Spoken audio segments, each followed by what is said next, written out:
ہمارا دین ہماری رہنمائی کرتا ہے، یہ مکمل ضابطہ حیات ہے۔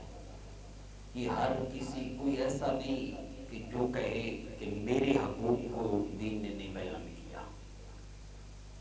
اگر والد کے حقوق کو بیان کیا گیا ہے تو ساتھ اولاد کے حقوق کو بیان کیا گیا ہے۔ اگر بیوی کے حقوق کا اسلام نے تذکرہ کیا ہے تو ساتھ شوہر کے حقوق بھی بیان کیے ہیں۔ اگر رشتہ داروں کے حقوق بیان کیے ہیں اسلام نے تو محلے داروں کو نظر انداز نہیں کیا، بوڑھوں کے حقوق بیان کیے، بچوں کے حقوق کو بیان کیا، یتیموں کے حقوق کو بیان کیا، حتیٰ کہ تمہاری صحبت میں بیٹھنے والا جو بھی ہے، تمہاری سنگت میں ہے، تمہارا پاس بیٹھتا اٹھتا ہے، اس کے حقوق کو بھی اسلام نے بیان کیا ہے۔ جو تیری صحبت میں رہتا ہے، ہر کسی کے حقوق کو اسلام نے بیان کیا ہے۔ یہ اتنا بڑا ضابطہ حیات ہے۔ آج کی جو نشست ہے 5واں پارہ ہے، آیا نمبر 35 ہے، اس کی 2-3 چیزوں کو میں بیان کروں گا، حقوق جو بیان کیے ہیں ان میں پہلے نمبر پہ ہے جو تمہارا ہمسایہ ہے، تمہارا گوادی ہے، جو پڑوسی ہے، اس کے کیا حقوق ہیں۔ اسلام یہ نہیں کہ ایک گھر کے اندر ایک دائرے کے اندر اس نے اس کو باؤنڈ کر دیا بندے کو، نہ، اسلام نے ہر کسی کے حقوق کو بیان کیا ہے۔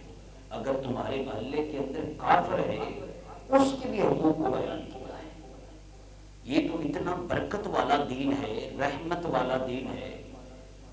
انسانوں کے تو انسانوں کے رہے حقوق، جانوروں کے حقوق بھی بیان کرتا ہے۔ رات کے اندر میرے کریم آقا کا فرمان ہے کہ رات کو شکار نہ کیا کرو۔ صحابہ نے عرض کیا یا رسول اللہ وجہ کیا ہے؟ فرمایا پرندے اپنے گھونسلوں میں، اپنی آرام گاہوں کے اندر، اپنے خاندان کے پاس سوئے ہوتے ہیں اور سوئے ہوں پہ حملہ نہیں جائز۔ یہ تو وہ برکت والا دین ہے، رحمت والا دین ہے، امن والا دین ہے۔ پھر میرے کریم آقا، ایک شخص آ گیا آپ کی بارگاہ میں، آ کر عرض کرتا ہے یا رسول اللہ میرا جو اونٹ ہے نا وہ دوسرے لفظ وہ بوڑھا ہو گیا، ہلکا ہو گیا، وہ جو بندہ قریب جاتا ہے اسے کاٹتا ہے، اس کو مارنا، اس پہ حملہ آور ہوتا ہے۔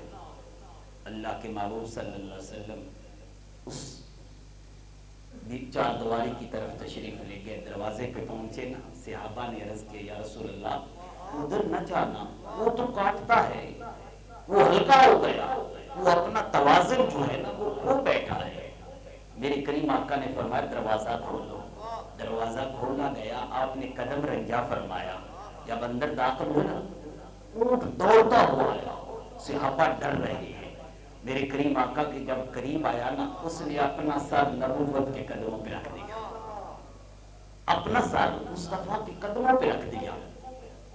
آپ نے کان سے پکڑا، اوپر کیا، فرمایا اے صحابہ جانور بھی جانتے ہیں کہ اللہ نے مجھے نبی بنا کر بھیجا ہے، میں ان کا بھی نبی بن کے آیا ہوں، میں صرف انسانوں کے لیے نہیں رحمت بن کے آیا ہوں، میں ان کے لیے، ان جانوروں کے لیے بھی رحمت بن کے آیا ہوں۔ آپ نے کان سے پکڑا، اوپر کیا، وہ بولا۔ اب اس کی زبان کی کس کو سمجھ آئے؟ کسی غیر کو۔ رسول اللہ صلی اللہ علیہ وسلم نے اپنا دستے رحمت اس کے سر پہ رکھا، بلایا، فرمایا کہ اس کا مالک کون ہے؟ ایک انصاری صحابی عرض کیا رسول اللہ میں ہوں، اور میں یہ تیری شکایت کر رہا ہے، یہ تیری شکایت کر رہا ہے، یہ کہتا ہے کہ میں ساری زندگی ہوگی اس کی خدمت کرتے ہوئے، اب بوڑھا ہو گیا ہوں، یہ مجھے چارہ نہیں پوری طرح ڈالتا، میری خوراک کا لحاظ نہیں رکھتا۔ اللہ کے محبوب صلی اللہ علیہ وسلم آپ نے فرمایا کہ اس کی خدمت کر، اس کے چارے، اس کے پانی، اس کے معاملات کو پورا کر۔ حضرات گرامی یہ وہ دین ہے جس کے ہم ماننے والے ہیں۔ میرے رب نے تو ہر کسی کے حقوق بیان کیے، اب ہمسائے جو ہے، پڑوسی جو ہے، ان کے کیا حقوق ہیں؟ اللہ نے فرمایا وَالْجَارِ ذِي الْقُرْبَى۔ اب یہ کوئی ڈائجسٹ نہیں، کوئی سٹوری نہیں کہ کوئی کہے کہ یہ کہاں پہ لکھا ہے نا؟ اللہ کا قرآن 5واں پارہ ہے، آیا نمبر 35 ہے۔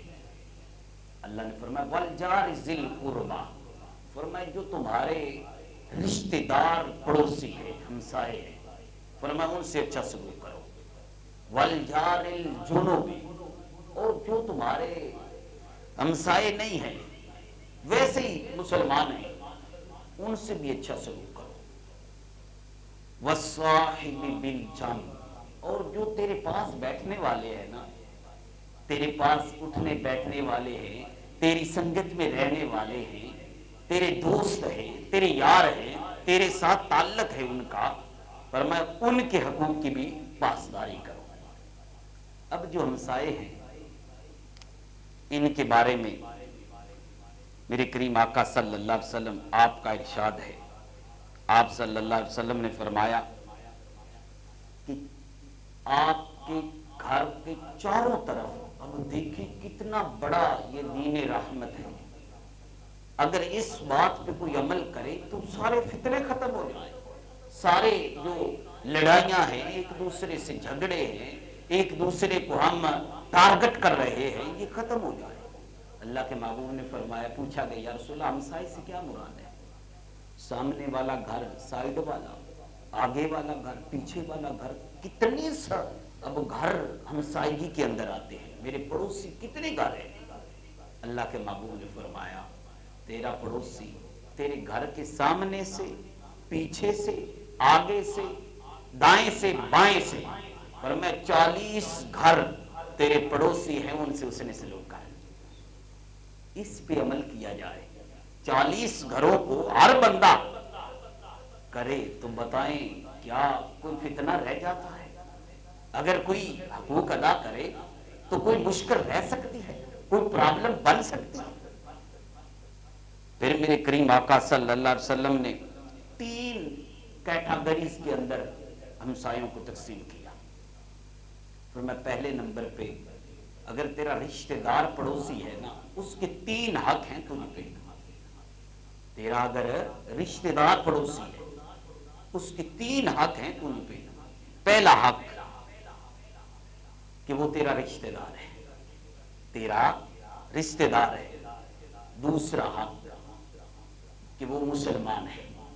تیسرا حق کہ وہ تیرا پڑوسی ہے۔ اب تینوں حقوق جو ہے نا، یہ تینوں کی علیحدہ علیحدہ اگر تفصیل کی جائے تو وقت کم ہے، تینوں حقوق اللہ نے قرآن میں بیان کی ہے۔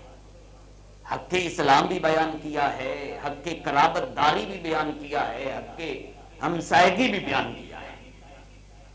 فرمایا ان سے حسن سلوک کرو، ان سے نیکی کرو۔ اگر تیرا رشتہ دار، دوسری کیٹیگری، اگر تیرا رشتہ دار نہیں ہے ویسے ہمسایہ ہے، اس کے بھی 2 حق تجھ پہ ہیں۔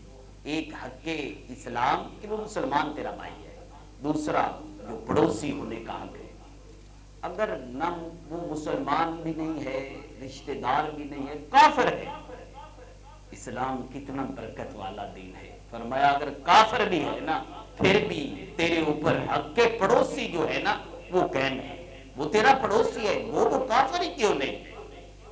یہاں پہ وہ حضرت عبداللہ ابن مبارک کا واقعہ عرض کروں۔ آپ ایک یہودی کے ساتھ رہتے، گھر تھا ملا ہوا، دیوار ایک تھی یہودی کی۔ اب نا وہ یہودی مکان بیچنے لگا، مکان بیچنے کی کوشش کی، لوگ آ رہے ہیں خریدنے کے لیے۔ ایک شخص آیا، اس نے ریٹ پوچھا، آپ نے بتایا، یعنی جو ریٹ بنتا تھا اس سے ڈبل ریٹ مانگا۔ اس نے یہودی سے کہا فلاں جگہ بڑی قیمتی ہے، اس کی لوکیشن اچھی ہے، وہ بڑا خوبصورت مقام ہے، اور مکان بھی خوبصورت ہے اور مقام بھی خوبصورت ہے، وہاں پہ ہے، وہ تو اس سے آدھی قیمت کا ہے۔ اللہ اکبر۔ اس یہودی نے پتہ ہے کیا جملہ بولا؟ میں قربان جاؤں ایسے لوگوں کے کہ جن کے بارے میں ایک غیر مسلم یہودی کلام کر رہا ہے۔ آپ نے کہا، اس یہودی نے کہا کہ میں تجھ سے مکان کے قیمت تو اتنی بنتی ہے، سنگل ₹1,00,000 مثال کے طور پہ، 2 لاکھ اس لیے مانگ رہا ہوں کہ میں تجھے جو ہمسایہ دے رہا ہوں وہ حضرت عبداللہ ابن مبارک ہے. ایسا ہمسایہ تمہیں کبھی بھی نہیں ملے گا، اتنا اخلاق اور اتنا با کردار بندہ، اور میں تمہیں نہیں ملے گا. میں تو اس لیے ڈبل قیمت مانگ رہا ہوں کہ میرا ہمسایہ بہت اچھا ہے.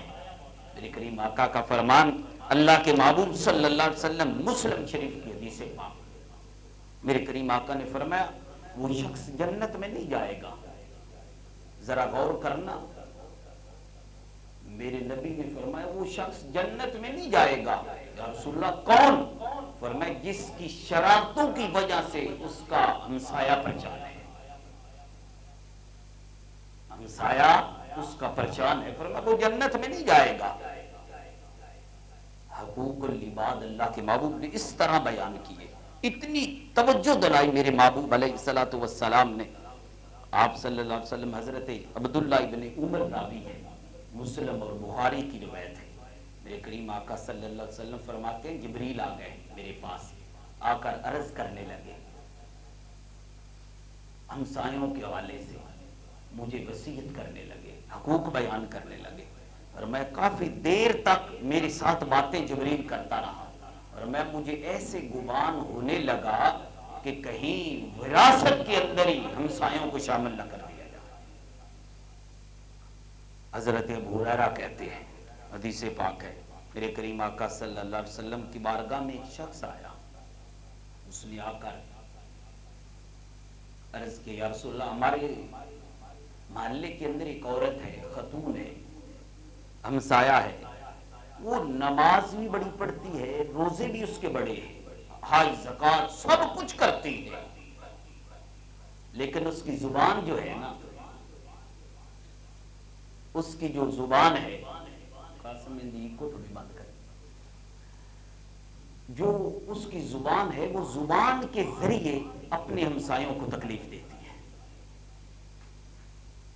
اللہ کے محبوب صلی اللہ علیہ وسلم نے فرمایا وہ عورت جہنمی ہے، وہ عورت جہنمی ہے، یعنی جہنم کے اندر جائے گی. یا رسول اللہ نمازیں بڑی پڑھتی ہے، روزہ کثرت کے ساتھ رکھتی ہے، حج ہے اس کے نامہ اعمال میں، زکوٰۃ ہے، سب کچھ ہے. فرمایا جو ہمسایہ